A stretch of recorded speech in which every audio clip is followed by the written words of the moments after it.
before was a dreary day. The sky was overcast and there was a drizzle of rain. I went to my sister's house that late afternoon to drop off my daughter and visit with my nephew because he was scheduled to have ear surgery. After I loved him and cuddled on him for a while, I left to work the closing shift from 5 p.m. to 2 a.m.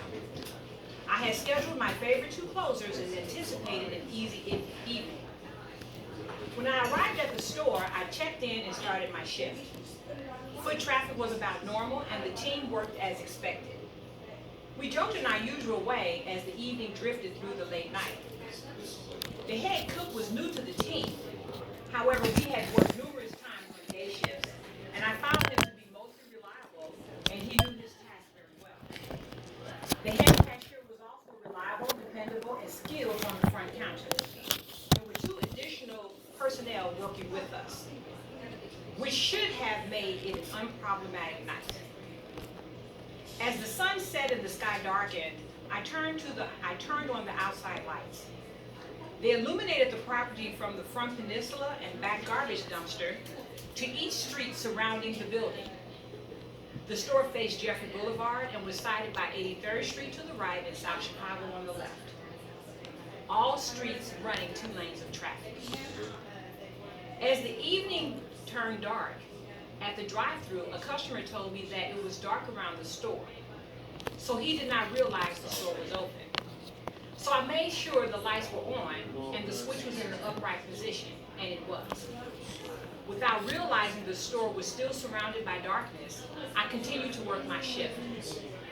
Later, another customer walked in and scolded me for not turning on the outside lights. I looked out the window and the company's marquee on the tall pole was lit up.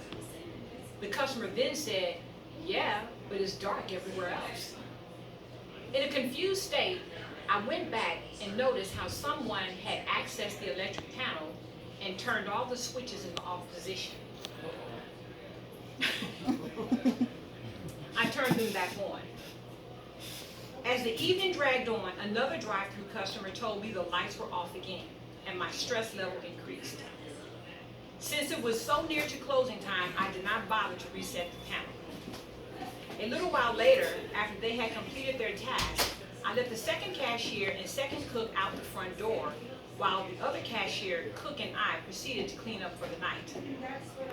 About an hour later, the head cashier was ready to go, and the cook said he would let her out as I was at the sink washing his dishes. For some reason on this night, he was moving unusually slow in his duties, because typically we would all leave together. As I saw him follow her out the front of the store, I noticed how he changed his anticipated path to the sink and went around towards the fryer to the back door. I heard the back door open and suddenly thought, why would he open the back door? He knows that's a safety risk. I shook my head and proceeded to wash the dishes, then looked up to my right and saw a strange man pointing a gun in my face. The cook rushed up and said, "Val, we gotta do everything these guys say. They mean business." I thought, what guys? All I see is you and him. The gun pointed towards the back office and directed me to move, so I did. The gunman told me the store was being robbed, and he wanted me to open the safe. I told him the safe was behind the counter in the front of the store. He directed me by gunpoint to walk towards the front of the store where the safe was located. Once at the safe, my hand shook as I attempted to spin the dial to unlock the timer on the safe. After getting the combination wrong twice, he told me that I had better get it right, or else. Finally, I opened the safe, and the gunman was pissed because the only cash was 4 drawers with $40 in each. I told him that tonight's money was in a separate compartment, and the timer was on a 10-minute delay. He told me to set the timer, and I did.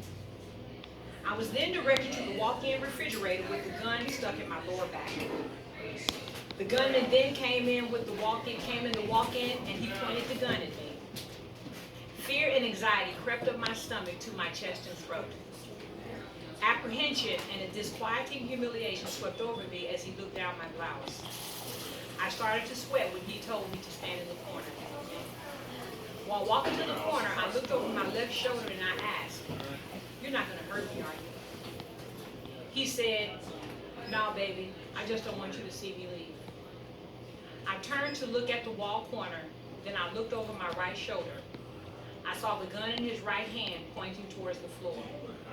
I saw blue smoke emanating from the gun's nozzle and smelled gunpowder. I looked back at the corner wall and saw myself fall to the floor in slow motion. I looked to my left and the gunman was gone. When I landed on the floor, I waited for a beat or two, then tried to get up. My body and head felt heavy. I saw a pool of blood under me and thought, I must have hit my head on the trays on my way down. I slumped back down on the floor and waited. An unexpected wave of exhaustion shrouded me, and I closed my eyes to sleep, rationalizing the warning manager could wake me.